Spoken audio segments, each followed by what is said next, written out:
America में 6 हफ्तों से ज्यादा समय तक का जारी सरकारी शटडाउन आखिरकार खत्म हो गया है और इसके पीछे राष्ट्रपति डोनाल्ड ट्रंप की हस्ताक्षरित विधेयक ने रास्ता साफ कर दिया।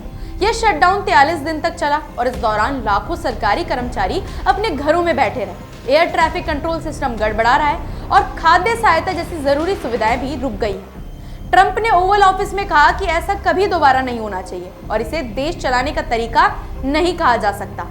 आपको सोचकर हंसी भी आ सकती है कि अमेरिकी सांसद इस दौरान किस तरह उलझते रहे। एक रिपब्लिकन सांसद ने इसे 90 के दशक की मशहूर टीवी सीरीज सीनफील्ड की तरह बताया और कहा कि 40 दिन बीत गए और उन्हें अभी भी समझ नहीं आया कि कहानी का पॉइंट क्या था। इस शटडाउन की वजह बनी सीनेट में खर्चों के बिल पर सहमति ना बन पाना और स्वास्थ्य सेवा सब्सिडी जैसे अहम मुद्दों पर लगातार टकराव होना। डेमोक्रेट्स चाहते थे कि इन सब्सिडी को बढ़ाया जाए, लेकिन रिपब्लिकन इसे टालते रहे और बात इतनी बढ़ गई कि सरकारी कामकाज ठप हो गया। हालांकि अब बिल पास हो गया है और सरकारी कर्मचारी फिर से अपने काम पर लौट सकेंगे, लेकिन पूरे सिस्टम को सामान्य करने में कुछ समय लगेगा। एयरलाइंस और हवाई अड्डों के संचालन में देरी रही और डेल्टा जैसी बड़ी एयरलाइन ने चेतावनी दी कि रद्द हुई उड़ानों से उनकी कमाई पर बहुत असर पड़ा है।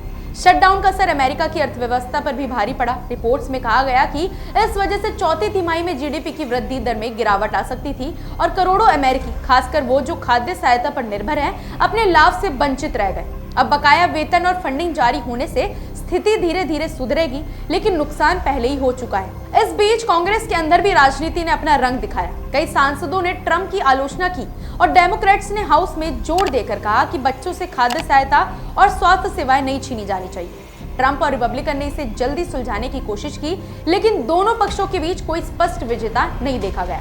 पोल में अमेरिकन का बंटवारा साफ दिखाई दिया, जहां आधे लोग रिपब्लिकन को और करीब आधे लोग डेमोक्रेट्स को दोषी मान रहे हैं। इसके साथ ही हाउस में अब जेफरी इप्स्टीन से जुड़े कुछ नए दस्तावेजों पर भी वोटिंग की प्रक्रिया शुरू हो गई है और साथ ही 6 जनवरी की घटना से जुड़े कुछ कानूनी मामलों में सीनेटर्स को अपने अधिकार मिलने शुरू होंगे। कुल मिलाकर शटडाउन खत्म हुआ है, सरकारी कामकाज धीरे धीरे फिर शुरू होंगे, लेकिन इसके दौरान हुई परेशानी और आर्थिक नुकसान की भरपाई अभी करना बाकी है।